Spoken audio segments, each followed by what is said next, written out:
اس کی مثال دیا ہے ماں سے زیادہ محبت کرنے والا کوئی نہیں, ماں سے بڑھ کر چاہنے والی نہیں. ضد کوئی ماں نے کبھی ٹالی نہیں, مگر وہ ماں بھی کبھی کبھی تھپڑ مارتی ہے بیٹے کو اور بیٹی کو تھپڑ مار دیتی ہے. کیوں؟ اس کا مقصد سزا دینا نہیں ہے, بلکہ غلطیوں پر تنبیہ کرنا ہے. آگا قریب میری مرضی کے مطابق رہا کر, میری چاہتوں کے قریب رہا کر, میرے ارمانوں کو سمجھا کر, تیرے بھلے کے واسطے جو میں چاہتا ہوں اس کی بنیادوں پر قائم رہا کر. تو ماں بھی تھپڑ مار دیتی ہے محبت کے لیے. تو جس بندے کو اللہ ٹھوکر لگا دیتے ہیں, وہ ٹھوکر بھی حقیقت اللہ کی طرف سے ایک محبت ہے, تاکہ بندہ مرنے سے پہلے میری طرف مائل ہو جائے. اگر مرنے کے بعد روئے گا پلائے گا تو توبہ کا وقت چلا جائے گا, جنت سے محروم ہو جائے گا. اس بندے کو ٹھوکر لگاؤ تاکہ آ جائے. فلولا اذ جاءهم باسنا تضرعوا, یہ ترجمہ آیت کا. فلولا اذ جاءهم باسنا تضرعوا, کیوں نہیں رویا؟ ہمارے پاس جب آفت آئی تھی تو رو کر میرے پاس کیوں نہیں آیا؟ ان سے روتا, ان سے روتا, ان کے پاس جاتا, ان کے پاس جاتا, ہر ایک کے پاس جاتا, میرے پاس کیوں نہیں آیا روتے ہوئے؟ فلولا اذ جاءهم باسنا تضرعوا ولكن قست قلوبهم, لیکن دل سخت ہو گئے تھے, دل میں اللہ کی طرف میلان نہیں تھا, دل اتنا زیادہ خراب ہو گیا تھا کہ اپنے مالک کا تعلق پیدا نہیں ہو سکتا. یہ پوری بحث سورہ انعام پارہ 7 میں آئے گی انشاءاللہ. دیکھیے اگلی آیت. بہرحال انسان جب اس کو آزمائش میں رکھا اس کے پروردگار نے, تو کہتا ہے رب نے میرا اکرام کیا, میرا انعام کیا. خوب انعام کے بعد کہتا ہے رب نے میرا اکرام کیا, خوب نوازا. فاما الانسان اذا ابتلاه ربه واما الانسان اذا ابتلاه ربه, جب انسان کو جانچا نعمتوں میں تو کہتا ہے ربی اکرمن, رب نے اکرام کیا. واما اذا ابتلاه فقدر عليه رزقا فيقول ربي اهانا, جب ڈالا آزمائش میں اور روزی تنگ کر دیا, نفس کے خلاف دل ملا اٹھا, کہتا ہے رب نے میری توہین کر دیا. کلا, ہرگز نہیں. کلا کا مطلب ہرگز نہیں, یہ فارمولا غلط تمہارا. چاہنے کی یہ کوئی علامت نہیں ہے. دنیا دینا کوئی چاہنے کی علامت ہے؟ اگر دنیا کی حیثیت میرے پاس ہوتی تو میرا باغی فرعون ہے جو جہنم کا ایندھن بن چکا ہے, میں اس کو بادشاہ دیتا. قارون غدار ہے, دھسا دیا اس کو زمین میں, اسے اتنا خزانہ دیتا نہیں. نہ حامان کو, نہ قارون کو, نہ شداد کو, نہ فرعون کو, ان کو میں نے اتنا دیا ہے کہ موسیٰ کو رشک آیا, انہوں نے دعا کیا کہ اے اللہ کے مالوں کو مٹا دے, کہ مال کی بہتان سے تیرے راستے میں رکاوٹ بن رہے ہیں. اتنا کس کو دیا؟ غداروں کو دیا. ایسے غدار جو اللہ کے مقابل کھڑے ہو کر انا ربکم الاعلی کرانے والے تھے. تو یہ دینا اگر محبت کی دلیل ہوتی تو ان کو کیوں ملتا؟ انبیاء کرام کا حال یہ تھا کہ ایک وقت کھانا کھاتے اور ایک وقت کھانا نہیں پاتے, تو کیا کرتے؟ اے اللہ مجھے ایک وقت کھانا کھلا کہ تیرا شکر ادا کروں, اور ایک وقت مجھے فاقے میں رکھ کہ تیرا صبر ادا کروں. صابر بھی رہوں, شاکر بھی رہوں. اس بندے کو دل مل گیا, شاکر بھی اور صابر بھی, بہت بڑی نعمت حاصل ہو گئی ہر حال میں اللہ سے راضی. تو کلا کہنے کا مطلب یہ بات صحیح نہیں, تمہارا یہ فارمولا صحیح نہیں. دنیا تو جزا کی جگہ نہیں ہے. ہاں کبھی کبھی تھوڑا بہت جھٹکا ضرور لگتا ہے گناہوں کا یہاں, تاکہ بندہ سنبھل کے آ جائے, کبھی کبھی تھوڑا سا. ہاں عدل و انصاف فقط حشر پہ موقوف نہیں, عدل و انصاف فقط حشر پہ موقوف نہیں. زندگی خود بھی گناہوں کی سزا دیتی ہے. تھوڑا بہت ہے, زندگی خود بھی گناہوں کی سزا دیتی ہے. کچھ ایسے اعمال ہیں جن کا بدلہ یہاں ملتا ہے, اس میں ایک ماں باپ کی نافرمانی کرنے کی سزا بھی نقد ملتی ہے. اس لیے ماں باپ کی نافرمانی سے بچنا. بسا اوقات مجبوری ہوتی ہے, ماں باپ الٹی سیدھی کرتے ہیں, اس مجبوری کو اللہ نے خود کہا ہے ربکم اعلم بما فی انفسکم ان تکونوا صالحین, تمہارا رب خوب جانتا ہے کہ تمہارے جیوں میں کیا ہے. اگر تم صالح اور نیک ہو تو اللہ غفور رحیم تمہیں معاف کر دے گا, اگر ہٹنی باپ کی ہے. لیکن عام طور سے تمہیں اپنے ماں باپ کا حکم پورا کرنا چاہیے. اور کیا کیا افعال ہیں یہ لسٹ یہاں نہیں ہے, کبھی انشاءاللہ آئے گی. اب سنو, ان چیزوں پر جو اثر ہوتا ہے, نعمتیں چھینی جاتی ہیں اور مقام صبر کا وقت آتا ہے اور آزمائش ہوتی ہے, تو کیا ہے؟ کلا بل لا تکرمون الیتیم, بلکہ تم یتیموں کا اکرام نہیں کرتے. یتیموں کا اکرام نہیں کرتے. کیوں؟ یتیم کا اکرام کر کے کیا ملنے والا ہے؟ اس کو اگر ہم نہیں دیں گے تو کیا ہوگا, دیں گے تو کیا ہوگا, اس کا بات تو ہے کہ ہم کو پلٹا کر دے گا. آج تو ہم لوگ صلہ دیکھتے ہیں, انہیں کیا دیں گے تو کیا ان سے ملنے والا ہے, انہیں کیا دیں گے تو ان سے کیا ملنے والا ہے. ہم تو بندوں سے لینے والے بن گئے, بندوں سے لینے والے بن گئے. یہاں تک کہ قربانی کا گوشت بھی دیتے ہیں تو جہاں سے آنے والا وہاں بھیجتے ہیں, اصل غریب کو پوچھتی نہیں کہاں بھیجنا ہے, ٹانگ جہاں سے ٹانگ واپس آ رہی ہے, پوری ٹانگ بھیج دیا, کیوں؟ آنے والی ہے. اور جو اصل مستحق ہے, غریب ہے, اسے کوئی پوچھانے حال نہیں. تو بندوں سے لینا نہیں ہے. بندوں کا اکرام کیوں کرنا ہے؟ کیونکہ یتیموں کا اکرام کرنا آخرت پر ایمان لانے کی دلیل ہے. کہ اس یتیم سے ہمیں کچھ نہیں ملے گا, اس یتیم پر ہاتھ رکھیں گے تو ہر بات کی عوض نیکی ملے گی, یہ وعدہ رب کریم کا ہے. تو کلا بلا, ہرگز نہیں, ایسا نہیں. لا تکرمون الیتیم, تم یتیموں کا اکرام نہیں کرتے ہو. یتیموں کا اکرام نہ کرنا یہ ہے اصل وجہ. تمہارے یتیم کے اکرام نہ کرنے کی بنا پر تمہارا رزق چھینا جا رہا ہے. رزق میں تنگی بھی تو آتی, کشادگی بھی تو آتی, اسباب ہوتے. زمین میں لگائیں گے تو پیدا ہوگا, خارج پھرتے رہیں گے تو پیدا ہوگا. یتیم کو دینا اللہ سے لینے کا ذریعہ بنتا ہے. ہم سمجھتے ہیں گھر میں 10 کمانے والے ہیں تو برکت ہوگی. اللہ فرماتے ہیں تمہیں رزق ملتا ہے تمہارے کمزوروں کے طفیل میں, تمہیں خبر نہیں. انما ترزقون بضعفائکم, تمہارے کمزوروں کے طفیل تمہیں رزق دیا جاتا ہے. چاہے وہ کمزور بوڑھے ماں باپ کی شکل میں ہو, یا کمزور بچوں کی شکل میں ہو, یا کمزور لاچاروں کی شکل میں ہو, یا کمزور یتیموں کی شکل میں ہو, یا بیواؤں کی شکل میں ہو, ان کمزوروں کی خاص دیکھ بھال کرنے سے تمہیں رزق ملتا ہے. جیسے وہ حدیث پڑھتے ہیں آپ, نوم الصبح نو رزق, صبح کا سونا رزق کو روکتا ہے. جو لکھا ہو تو ملے گا نا, رکتا کیسے ہے؟ تڑپا کے ملے گا. صبح اٹھو جلدی ملے گا, برکت ہوگی, 2 روٹی پیٹ بھر جائے گا, 4 کھائیں گے پیٹ نہیں بھرتا. حدیث میں آتا ہے مومن ایک اکڑی میں کھاتا ہے اور کافر 7 میں کھاتا ہے. کیا مطلب ہوا؟ آدمی دیکھنے میں ایک ہی دکھتا, چور پیٹ ہے, نظر نہیں آتا, لیکن 7 میں کھاتا ہو. تو یہ برکت کسے کہتے ہیں؟ کم میں کام چل جائے یہ برکت ہے، اور زیادہ میں کام نہ کرے پریشان رہے یہ بھی برکت ہی ہے۔ تو یتیم کا اکرام کرنا مفید ہے دنیا آخرت دونوں کے لیے۔ ولا تحاضون علی طعام المسکین، اور تم آمادہ نہیں کرتے ہو مسکین کے کھانے پر، تم نہیں کھلا سکتے ہو تو کم سے کم کسی کو سمجھاؤ، کسی کو ترغیب دو کہ بھائی یہ مسکین آیا ہے، محلے میں مسافر آیا ہے، اس مسکین کے کھانے پر لوگوں کو آمادہ کرو۔ لوگ سمجھتے ہیں گھٹ جائے گا، ایک مہمان آ گیا، ایک مسکین آ گیا تو اس کے کھانے سے اتنا کھانا گھٹ جائے گا، گھٹتا نہیں۔ اگر یقین ہے اور ایمان ہے تو گھٹتا نہیں، رزق کھاتا ہے وہ اپنا تیرے دسترخوان سے۔ شکر کر رزاق کا، بدل ہونا تو مہمان سے، رزق کھاتا ہے وہ اپنا تیرے دسترخوان سے۔ اپنے مقدر میں اضافہ نہیں ہوتا، وہ اپنا کھاتا تم اپنا کھاتے۔ دسترخوان آپ کا ہے ضرور، لیکن مقدر اس کا جو لکھوا کے آیا ہے وہی کھا رہا ہے وہ، اس لیے اپنے مقدر سے زائد نہیں کھا سکتا، نہ اس سے کم کھا سکتا ہے۔ مسکین کے کھانا کھلانے پر لوگوں کو آمادہ کرنا۔ نبی صلی اللہ علیہ وسلم کی محفل میں جب کوئی آتا تھا تو آپ پوچھتے تھے بھائی کس کے پاس کھانا 2 کا ہے، ایک تیسرے کو ساتھ لے جاؤ، کس کے پاس 3 کا کھانا ہے چوتھے کو ساتھ لے جاؤ۔ ایسا ایک ایک کو اللہ کے نبی جوڑ دیا کرتے تھے۔ دل میں وسعت ہوتی ہے تو اللہ برکت دیتے ہیں۔ ہمارے پاس یہ چیزیں نہیں لگی۔ سورہ حشر کی ایک آیت میں بڑا پیارا مضمون آیا ہے کہ لوگ اپنے اوپر دوسروں کو ترجیح دیتے ہیں، یؤثرون علی انفسہم ولو کان بہم خصاصہ۔ اپنی حالت خستہ ہے، کمزور غریب ہے، لیکن دوسروں کا خیال کرتے ہیں۔ مہمان آیا، مسافر آیا، مسکین آیا تو اس پر اتنا زیادہ فریفتہ ہوتے ہیں کہ اپنی حاجت کو دبا کر اس کی حاجت کو پورا کرتے ہیں۔ نبی صلی اللہ علیہ وسلم صبح مسکرا رہے تھے، ایک صحابی آئے تو فرمایا رات میں تمہاری بیوی کا جو معاملہ تھا مہمان کے ساتھ، رب کریم نے اس پر مسکرایا۔ کیا تھا معاملہ؟ مہمان کو پیش کر دیا اور کہا کھانا ایک ہی آدمی کا ہے، تنہا مہمان نہیں کھاتا، بڑا خدا مہمان ہے، ساتھ میں کھانا پڑتا۔ بیوی نے بچوں کو سلا دیا اور اپنے شوہر سے کہا تم ساتھ بیٹھ جانا اور منہ سے چپچپانے کی آواز نکالنا اور میں چراغ سیدھا کرنے کے بعد بجھا دوں گی۔ چراغ بجھا دیا، مہمان کے ساتھ منہ کی آواز کرتے رہے، اندر بھوک لگی ہے، تڑپ رہے ہیں، لیکن مہمان کے اکرام میں کہ اس کا پیٹ بھر جائے، نہ بچوں کو کھلایا، نہ بیوی کو کھلایا، نہ خود کھایا۔ اس پر اللہ نے آیت نازل کر دیا کہ یہ لوگ ایسے ہیں جو دوسروں کو اپنے ذات کا ترجیح دیتے ہیں۔ اگر تم کی حالت خستہ ہوتی ہے، ایسے لوگوں کو اللہ نے یہاں بھی عطا کیا اور وہاں بھی عطا کیا۔ یہ زندگی تو 50 سال کی گزر جائے گی، یہ زندگی نہیں ہے، یہ تو راستے میں آپ ہیں۔ جیسے ماں کے پیٹ میں 9 مہینہ تھے، ایسے 9 سال یہاں ہیں، ختم۔ اس کے بعد یہ تو منزل ہے نہیں، گزرگاہ ہے۔ فرمایا اور مسکین کے کھانے پر لوگوں کو آمادہ نہیں کرتے۔ وَتَأْكُلُونَ التُّرَاثَ، صيغے کا روپ بدل گیا۔ اب تک کیا تھا؟ مسکین کے کھانا کھلانے پر کسی کو آمادہ نہیں کرتے اور یتیموں کا اکرام نہیں کرتے اور مال میراث کو پورا ہڑپ کر جاتے۔ وَتَأْكُلُونَ، اور کھا جاتے ہو پورا، التُّرَاث میراث، التُّرَاث میراث، اکلن، کیسا کھاتے ہو؟ لما، لما کے معنی سارا سمیٹ لیا۔ یہ فلانے کا حصہ آنے دو، یہ فلانے کا حصہ آنے دو، کوئی تقسیم نہیں، جس کی لاٹھی اس کی بھینس، اکلن لما، سارا سمیٹ کھا جاتے ہو۔ یہ بھی ایک وجہ ہے تنگی میں ڈالنے کی۔ لے تو لیا، اب بھگتو۔ جو لوگ ناحق دوسروں کا مال کھاتے ہیں وہ مال نہیں کھاتے، جہنم کی آگ کھاتے ہیں۔ الذین یاکلون اموال الیتامی ظلما انما یاکلون فی بطونہم نارا، آگ کھا رہے ہو تو تم سارا مال سمیٹ کے کھا جاتے ہو۔ وتحبون المال، اور تم مال سے محبت کرتے ہو۔ وتحبون المال، مال سے محبت کرتے ہو۔ کیسی محبت کرتے ہو؟ اللہ اکبر، حبا جما، حبا کے معنی ایسی محبت اور جمن کے معنی جم کر محبت، کامل محبت کرتے ہو۔ کتنی محبت ہے مال سے اندازہ ہے؟ دنیا کی کسی چیز میں اتنا دل نہیں لگتا جتنا مال میں محبت لگتی ہے۔ آ جا کسی حال میں تو آ جا، رشوت کی شکل میں آ جا، دھوکے کی شکل میں آ جا، چوری کی شکل میں آ جا، دھوکہ دینے کی شکل میں آ جا، کسی بھی شکل میں آ جا، بس تو آ جا۔ اتنی محبت کس سے ہے؟ مال سے۔ متنبی ایک شاعر ہے، وہ نبی کے زمانے کے پہلے کا شاعر ہے، زمانہ جاہلیت کا۔ وہ کہتا ہے لولا التقى لقلت جلت قدرته، لولا التقى لقلت جلت قدرته، اگر مجھے اللہ کا ڈر نہ ہوتا تو میں کہہ دیتا ہے پیسہ تو ہی خدا ہے، پیسہ تو ہی خدا۔ آج قاتل قتل کرنے کے باوجود بری ہو جاتا، کیوں؟ پیسہ ہے۔ مسجدیں ڈھا دینے کے باوجود عزت سے بری ہوتا ہے، کیونکہ پیسہ۔ دنیا کی ہر برائی کا مرتکب ہے لیکن عائش کرتا ہے، کیونکہ پیسہ۔ مگر یہ دیکھو کہ یہ دنیا ہے تمہارے واسطے کتنے برس کی؟ جیسے کوئی جیل میں عمر قید ہو، 15 سال کے بعد چھوٹ جائے گا۔ دنیا کا بھی یہی معمول ہے، دنیا بہت طویل نہیں ہے، بہت طویل دنیا نہیں ہے، یہاں انصاف نہیں ملنے والا ہے۔ دنیا میں اگر انصاف مل جاتا تو یوم الحساب قائم کرنے کی ضرورت کیا تھی؟ دنیا میں انصاف نہیں ملنے والا ہے، اسی واسطے اللہ نے یوم الدین کہا، مالک یوم الدین، یوم الحساب کہا، یوم المحشر کہا، یوم الحسرت کہا، وہ دن آنے والا۔ تو تم مال سے بڑی محبت کرتے ہو، جی سے پیار کرتے ہو۔ وتحبون المال حبا جما، اور تم محبت کرتے ہو مال سے، کیسی محبت؟ جی بھر کے پیار کرتے ہو۔ بندہ کسی حال میں خرچ نہیں کرنا چاہتا، حالانکہ یہ مال کی صفت ہے، جب تک ہاتھ میں ہے اس سے فائدہ نہیں، گیا تو فائدہ، جیب میں ہے کوئی فائدہ نہیں، جیب سے نکلا تو فائدہ۔ یہ ایسا ہے کہ جب تک تمہارے ساتھ ہے تمہیں کوئی فائدہ نہیں، بلکہ جان کا ڈر لگتا ہے۔ اس مال کی وجہ سے تمہاری جان کوئی چھین سکتا ہے کہ بغیر جان لیے تم مال دو گے نہیں۔ اگر تم مال یوں ہی پھینک دو جان بچ جائے، تو مال کے بچانے کے لیے جان دینا پڑتا، لیکن تمہارا یہ حال ہے کہ تم مال سے محبت کرتے ہو۔ اللہ فرماتے ہیں ٹھیک ہے تمہارے میں نے پتہ مظاہر کر دیا، اب تمہارا انجام سنو۔ کلا اذا دکت الارض دکا دکا، ہرگز نہیں جب زمین کوٹ کوٹ کے بچھا دی جائے گی، دکت الارض، زمین کوٹی جائے گی، دکا دکا، خوب اچھی طرح سے کوٹا جانا۔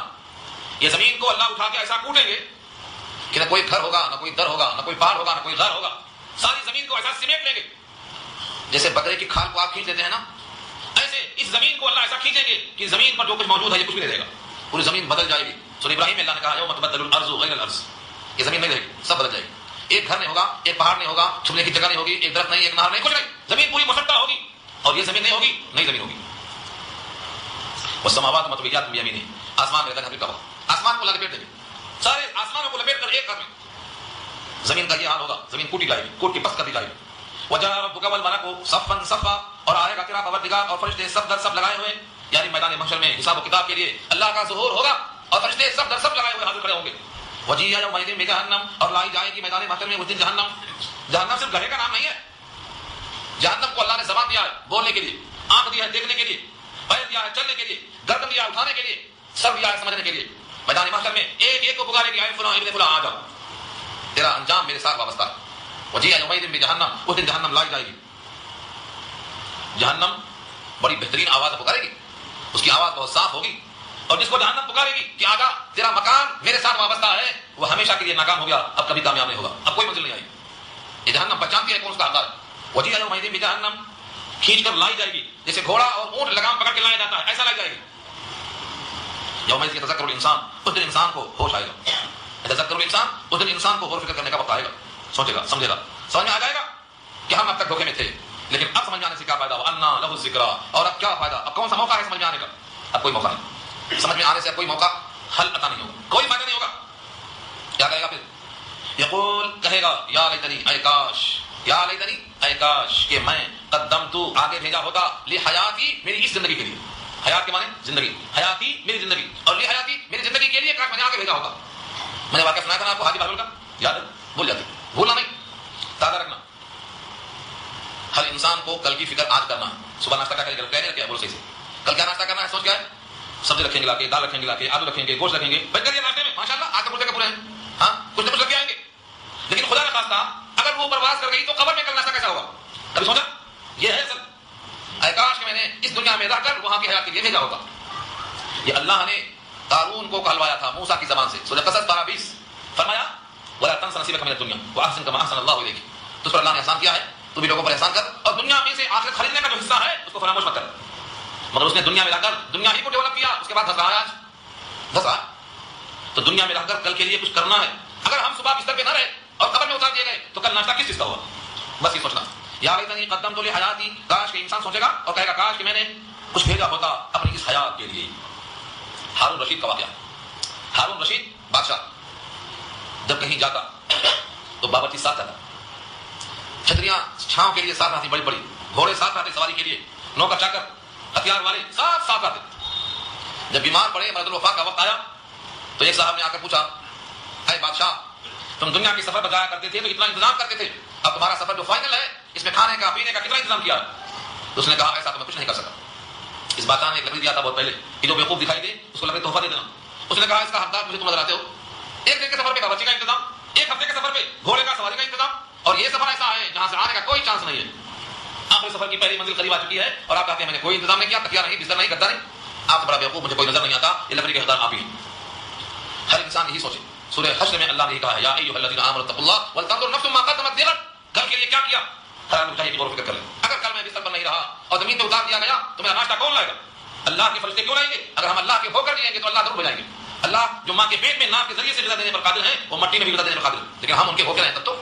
یہاں تو وہ وفادار قدار سب کو غذا ملتی ہے مگر وہاں سب کو نہیں ملے گی، صرف وفادار کو ملے گی. فرمایا رب کریم نے فیومئذ، اس دن کیا ہوگا، لا يعذب عذابه احد، نہیں عذاب دے گا اس جیسا عذاب دینے والا اور کوئی عذاب دینے والا اللہ کے عذاب کے برابر عذاب نہیں دے گا. ایسا عذاب کوئی دینے پر قادر نہیں. ولا يوثق، اور نہ کوئی باندھے گا، وثاقه، اس جیسا باندھنا، احد، کوئی. اللہ کیسا باندھیں گے؟ سورہ مدثر 12:29 میں اللہ فرماتے ہیں 70 گز کی زنجیروں میں جکڑا جائے گا. 70 گز کی، اور گز بھی پتہ نہیں انڈیا کا ہوگا کہ وہاں کا ہوگا. 70 گز. ثم في سلسلة ذرعها 70 ذراعا فاسلكوا، 70 گز کی زنجیروں میں کو جکڑ دو اور اوپر سے نہیں باندھیں گے. فاسلكوا، سلکا مانے تسبیح کے دانوں کی طرح پھرو دو، مقات سے ڈال کے منہ میں نکال کے گول رنگ بنائی جائے گی. یہ ترجمہ کس کا ہے؟ فاسلكوا کا ترجمہ. پھرو دو اس کو اس میں. جیسے کہا سورہ الرحمن میں یؤخذ بالنواصی والاقدام، پیشانی کے بال کو پاؤں سے باندھ دو، گول رنگ بن جاتا. یوں پھر دو. یؤخذ بالنواصی والاقدام، پیشانی کے بال اور پاؤں کو پکڑیں گے، گول رنگ بنا گے. یہاں انسانوں کے واسطے کہا گیا ہے اللہ کی طرح کوئی عذاب نہیں دے سکتا. اللہ سے زیادہ کسی اور سے ڈرنے کی کوئی حالت نہیں. اللہ سے زیادہ کوئی باندھ نہیں سکتا. یہاں تک خطاب تھا عام انسانوں کے لیے، لیکن جو بندہ ایمان پر قائم ہے، قرآن پہ قائم ہے، رسول اللہ کی سنتوں پر قائم ہے، اللہ کے سارے احکام پہ مطمئن ہے، بندہ کہتا ہے نو آبجیکشن، مجھے آپ کے حکم پر کوئی اعتراض نہیں، فجر میں اٹھنا ہے میں حاضر، ماں کی زکات ہے میں حاضر، روزہ رکھنا ہے میں حاضر، ماں کی خدمت کرنا ہے میں حاضر، بڑوں کا اکرام کرنا ہے میں تیار، مجھے آپ کے کسی حکم پر کوئی اعتراض نہیں ہے، سر و جان سے مطمئن ہوں، سر تسلیم خم ہے جو مزاج یار میں آئے۔ ان بندوں کو اللہ خطاب فرماتے ہیں یا ایتھا النفس المطمئنہ، اے وہ جان جو مطمئن ہے، کس پر مطمئن ہے؟ اللہ کے فیصلے پر، اللہ کی تقسیم پر، اللہ کی تقدیر پر، اللہ کی کتاب پر، جو بالکل مطمئن ہے، اسے کوئی اعتراض نہیں۔ ایسا نفس جو نفس مطمئنہ ہو، اللہ کے حکم پر مطمئن۔ اس سے پہلے درس میں بتایا میں نفس مطمئنہ، نفس لوامہ اور نفس امارہ اور نفس ملہمہ سب وضاحت آ چکی ہے، پھر اگر سورہ قیامہ کی آیتیں آئیں تو بحث کریں گے انشاءاللہ۔ نفس مطمئنہ ہو، اطمینان والی روح جو اللہ کے حکم پر مطمئن ہو، اس سے اللہ کیا کہیں گے؟ تو میرے حکم پر مطمئن، میں تیرے عمل پر مطمئن۔ ارجعی الی ربک، لوٹ کے آ جا اپنے رب کی طرف، ارجعی لوٹ، الی ربک، لوٹنا کس کو بولتے؟ جہاں سے آیا وہی گیا تو لوٹنا بولتے۔ اب ہم حیدرآباد سے آئے، حیدرآباد جا رہے ہیں تو کیا بولتے؟ لوٹنا بولتے۔ یہ ہے ارجعی کا ترجمہ۔ بندہ کہاں سے آیا؟ سمجھتے ہیں ماں کے پیٹ سے آیا، مٹی کے کھیت سے آیا، یا اللہ کی طرف سے آیا؟ جسم مٹی سے تھا، مٹی میں واپس ہو گیا، لیکن روح تو ماں کے پیٹ میں اللہ کے پاس آئی ہے، یہ لوٹ کر وہی جائے گا۔ ارجعی الی ربک، لوٹ اپنے رب کی طرف، راضیۃ مرضیہ، راضیۃ مرضیہ، راضی ہو کر چل، پسندیدہ ہو کر چل، راضیۃ تو اس سے راضی اور وہ تجھ سے راضی، وہ تجھ سے راضی، ترجمہ کس کا ہے؟ یہ مرضیہ ترجمہ، پسندیدہ ہے تو اس سے خوش ہے اور وہ تجھ سے خوش، راضیۃ تو اس سے راضی ہونے والا، اور مرضیہ تو اس کا پسندیدہ، تو اس کو پسند کر لیا اللہ نے، دونوں خوش ہیں۔ تم اللہ کے حکم پر مطمئن، اللہ تمہارے عمل پر مطمئن۔ فادخلی فی عبادی، بس داخل ہو جا میرے بندوں میں، بندوں میں داخل ہو جا۔ یہاں سے ہم نے اخذ کیا ہے جب تک بندوں میں بندہ داخل نہیں ہوگا، جنت سے پہلے ایک مرحلہ ہے، دیکھو آگے، فادخلی فی عبادی، داخل ہو جا میرے بندوں میں، وادخلی جنتی، اور داخل ہو جا میری جنت میں۔ یہ بندوں میں کیوں داخل ہونے کی شرط لگایا؟ یہ ہے جماعت کے ساتھ رہنا۔ گھر میں نماز پڑھتے پڑھتے جماعت چھوٹ جائے گی، کبھی کبھی چھوٹ گئی تو گھر میں پڑھنا، ہمیشہ مسجد میں پڑھنا۔ یہاں جب تک بندوں میں شامل نہیں ہوں گے، بندوں کے ساتھ وہاں داخلہ کیسے ہوگا؟ مر گئے تو خبر کس کو ہوگی؟ زیادہ پڑھنے کون آئے گا؟ کفن دفن کے واسطے کون آئے گا؟ اللہ کے پاس گواہی کون دے گا کہ یہ بندہ اچھا تھا؟ کون گواہی دے گا؟ اس لیے کچھ اعمال تنہائیوں کے ہیں وہ گھر میں کرو، اور کچھ اعمال اجتماعیت کے ہیں گھر سے باہر نکلو، حیدرآباد سے کمر لگاؤ۔ آپ تو گھر سے آنے کو تیار نہیں، گزشتہ ہفتہ وعدہ کیے تھے نہیں تنہا نہیں آئیں گے، ایک ایک ساتھ لے کے آئیں گے، وعدہ کیے تھے، مگر وعدہ کرنے والے غائب ہیں۔ کچھ ہے اس میں رکو کروانے بھی؟ ہاں بھائی میں آج پوری کر لیتا ہوں پہلے جب کچھ نہ فادخلی فی عبادی، داخل ہو جاؤ میرے بندوں میں۔ جب کوئی بندہ اچھے بندوں میں رہتا ہے تو روحانی سرور ملتا ہے۔ اچھوں کے ساتھ رہ کر دیکھو، جب آدمی بروں کے ساتھ ہوتا ہے تو برائی سیکھتا ہے۔ بچیوں کے پاس گیا تو کوئلہ اڑتا، راکھ اڑتی، دھول اڑتی، اور اطہار کے پاس گیا تو خود بخود خوشبو آتی، خالی قریب گیا تو خوشبو سے معطر ہو گیا۔ کونوا مع صادقین، سچوں کے ساتھ رہو۔ اللہ نے کہا فادخلی فی عبادی، میرے خاص بندوں میں پہلے شامل ہو جاؤ، سچوں کے ساتھ رہو، سچوں کی صحبت میں رہو۔ سچوں کی صحبت کا فائدہ معلوم ہے؟ باتھ روم میں حضرت صاحب گئے، ایک مٹی تھی اس میں خوشبو آ رہی تھی، پہلے صابن نہیں تھا، ہر ایک کو مٹی سے سر ہوتی تھی عورتیں، آج بھی بعض مٹیاں ہوتی ہیں جسے سر دھویا جاتا ہے، اسے بال اکھڑتے نہیں، سر میں جو باریک باریک سفید سفید پیدا ہوتے ہیں پاؤڈر، بفا جن کو بولتے ہیں، وہ مٹی لگائے تو پیدا نہیں ہوتے، آج بھی گاؤں کی عورتیں مٹی استعمال کرتی ہیں۔ ہمام میں گئے، مٹی اٹھا کر دیکھا تو خوشبو آ رہی ہے، پریشان، ارے بھائی تم مٹی ہے یا خوشبو آ رہی؟ مٹی نے کہا میں تو مٹی ہوں، ہاں میرے اوپر کسی نے پھول رکھ دیا تھا، وہ پھول میرے اوپر رکھا ہوا تھا، اس پھول کی خوشبو لطافت اس مٹی کی کثافت میں جذب ہو کے آ گئی، اب تم اٹھا کر دیکھتے ہو تو مٹی میں خوشبو ہے، میں تو وہی مٹی ہوں جو مٹی ہوتی ہے، یہ اس پھول کی صحبت کا اثر ہے۔ اس مٹی میں اگر پھول کی صحبت صلاحیت کر سکتی ہے تو اسی مٹی کے بنے ہوئے انسان کو بھی اچھے لوگوں کی صحبت ملتی ہے، تو یہ بھی کیا ہوتا ہے؟ نکھر کے سامنے آ جاتا ہے، نکھرتا بھی۔ ہاں اصحاب کہف کا کتا اصحاب کہف کی وجہ سے قرآن میں ذکر کے لائق ہو گیا۔ اللہ نے ذکر کیا کتوں کا ہے کتا، لیکن کس کا کتا ہے؟ اصحاب کہف کا، اللہ والوں کا کتا۔ تو جب آپ نیکوں کے ساتھ رہیں گے، فادخلی فی عبادی، میرے بندوں میں شامل ہو جاؤ، نماز میں، نماز کی صفوں میں، جہاد کی صفوں میں، روزے کی صفوں میں، حج کی صفوں میں، نیکوں کے ساتھ آ کر تو دیکھو۔ علامہ سعدی نے اس پھول والے واقعے کو شعر میں کہا ہے، ہاں گلے خوشبو در حمام روزے، رسید از دست محبوب بدستم، بدو گفتم کی مشکی یا عبیری کہ از بوے دلا ویزے تو مستم، بگفتہ من گلے نا چیز بودم ولیکن مدت باق النشستم، جمال ہم نشی در من اثر کرد وگر من ہما خاکم کی ہستم۔ میں تو وہی مٹی ہوں، صحبت کی ساتھ میں پھول کے خوشبو شرائط کر گئی۔ آپ بھی اچھی صحبت کا انتظار کیجیے، اور یہ ہفتے میں ایک دن ہے، اس کو ایک گھنٹہ غنیمت جانیے، کہیں آپ کی عدم طلب پر سلسلہ ٹوٹ سکتا ہے تو ہاتھ ملتے رہ جائیں گے۔ مکے والوں نے حضور کے ساتھ توجہ نہیں کیا تو حضور مکہ سے چلے گئے ہمیشہ کے لیے، چھوڑ دیا مکے والوں کو، مکہ فتح بھی ہو گیا تو واپس نہیں آئے۔ ایک بار موقع ملتا ہے، اگر کوئی ناقدری کرتا ہے تو سلسلہ منقطع ہو جاتا ہے۔ اللہ بھی غنی ہے، اللہ کا کلام بھی غنی ہے، محتاج انسان ہوتا ہے۔ کلام اللہ کا کلام ہے، یہ غنی ہے، یہ محتاجوں کو طلب کے بعد ملتا ہے۔ کوہ طور پر موسیٰ 30 دن، پھر 40 دن اضافہ ہوا، دس کا اضافہ کیا 40 دن ہو گیا، تب تورات ملی۔ نبی پاک کو غار حرا میں 40 دن تنہائی میں محبت کا اظہار کرنا پڑا، تب قرآن کی اقرا نازل ہوئی۔ آپ بھی کام ریڈی والوں پابندی کے ساتھ آنے میں مجھ پہ احسان مت کرو، خدا کے لیے اپنے آپ پہ احسان کرو، بچا لو اس قرآن کو، اور آپ کے لیے اپنا مال اپنا مت سمجھو، اپنا وقت اپنا مت سمجھو، یہ اللہ کی امانت ہے۔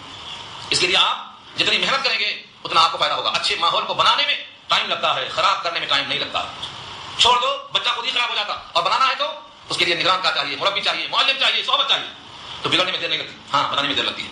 اللہ نے کہا ہے فادخلی فی عبادی, میرے بندوں میں پہلے داخل ہو جاؤ. وادخلی جنتی, اور داخل ہو جاؤ میری جنت میں. جنت اللہ کی کیسی ہے, جنت اور جہنم میری کیسی ہے, آپ سنیں اس کو. ساری آیتیں میں نے کوٹ کیا ہے. خلاصہ اس کا یہ ہے کہ نہ کسی آنکھ نے دیکھا ہے, نہ کسی کان نے سنا ہے, نہ کسی کے دل میں خیال آ سکتا ہے. ایسا دسترخوان چنا ہے رب کریم نے, اس پر وہی کھائے گا جو رب سے راضی ہوگا اور رب کی دعوت پر قبول کرنے میں آگے بڑھے. رب نے داعی بھیجا ہے, انبیاء کی شکل میں, کتاب بھیجا ہے رہنمائی کی شکل میں. جو دعوت قبول کرے گا جنت میں داخل ہو جائے گا. اس لیے اپنے آپ کو اس قرآن سے وابستہ کرو, اپنے اولاد کو اور اپنے رشتہ داروں کو, اپنے احباب کو جوڑو اس قرآن کے ساتھ. اگر خدا نخواستہ طبیعتوں میں کوئی انقباض ہے, دلوں کو اللہ ادھر مائل نہیں کر رہے ہیں, تو دعا میں لگ جاؤ کہ اللہ یہ بہت بڑی نعمت ہے جو نبی کے دل پہ نازل ہوئی, ان کی زبان سے نکلی, اور 1431 سال ہو گئے محنت کرتے کرتے ہم تک یہ قرآن پہنچا ہے. ہم, ہمارے بچے, ہماری اولاد اس سے محروم ہے, ہمیں ان سے آپ قریب کر دیجیے. اس کی چاچنی دلوں میں اڈیل دیجیے کہ اب تک ہمیں جو غفلت تھی اس پر ہم آپ سے معافی چاہتے ہیں, استغفار چاہتے ہیں. کثرت سے آپ دعا کریں اور یہ عہد کریں کہ ہم اپنے تمام رشتہ داروں کو دعوت دیں گے. اور جس طرح چہروں میں نہیں آیا تو ہم غصہ کرتے, زیارت میں کہاں سے نہیں آیا تو غصہ کرتے, شادی میں کیوں نہیں آیا کاٹ دیا تو غصہ کرتے, ایسے قرآن میں جو نہ آئے تو ان پہ غصہ کرنا. تم قرآن سے معلوم ہے, قرآن پر حاضر نہیں ہوئے. تو اس طرح سے محنت کریں گے تو اللہ تعالیٰ آپ کے دلوں میں قرآن اتارے گا.